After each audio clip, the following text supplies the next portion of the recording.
চাঁদপুরের মতলব উত্তর উপজেলার ফতেপুর পশ্চিম ইউনিয়নে উত্তর নাওরী গ্রামের আম্বিয়া আক্তার পায়েল কর্তৃক একই গ্রামের ২০ জনের বিরুদ্ধে দায়ের করা ষড়যন্ত্রমূলক মিথ্যা বানোয়াট এবং হয়রানিমূলক মামলার প্রতিবাদ জানিয়ে মানববন্ধন ও সংবাদ সম্মেলন করেছেন গ্রামবাসী।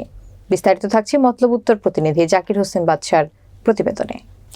রবিবার বিকেলে উপজেলার উত্তর নাওরী গ্রামে ঘণ্টাব্যাপী মানববন্ধন কর্মসূচি অনুষ্ঠিত হয়। মানববন্ধনে গ্রামের নারী পুরুষ অংশ নেন। মানববন্ধনের আগে একই স্থানে সংবাদ সম্মেলন করে গ্রামবাসী। এ সময় বক্তব্য রাখেন আক্তার হোসেন, তাইজউদ্দিন আহমেদ, শিপন, পান্না আক্তার কল্পনা, নাইম, পার্থ, বিল্লাল সরকার, জাহাঙ্গীর, আলফাজ উদ্দিন সরকার, বোরহান সরকার, ফেরদৌসী, শিলা আক্তার, পারুল বেগম, রূপালী, মুকুল, আলিফুল ইসলাম, মরিয়ম আক্তার, গনি মিয়াজি সহ আরও অনেকে।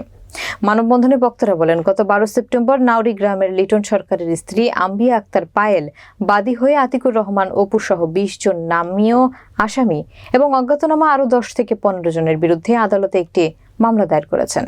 মামলাটি তদন্তের জন্য Chandpur police bureau of investigation PBI-কে দেওয়া হয়েছে। যে মামলাটি হয়েছে এটি একটি মিথ্যা ও ষড়যন্ত্রমূলক। শুধুমাত্র হয়রানি করার জন্য এই মামলাটি করা হয়েছে। আমরা এই মিথ্যা মামলার দ্রুত প্রত্যাহার চাই। তারা আরও জানায়, মহিলা একজন দুষ্কৃতিকারী নারী। আগে পরে সে বাড়িতে অনেক অনৈতিক কাজকর্মে লিপ্ত ছিল। কিছু বললেই পুলিশ দিয়ে হয়রানি করত আমাদের এলাকার লোকদেরকে। তার ভয়ে এলাকার লোকজন কথা বলতে পারেনি। এর আগে আরও একাধিক ব্যক্তির নামে পায়েল মিথ্যা মামলা দিয়ে ফাঁসিয়ে অনেককে হয়রানি করেছে।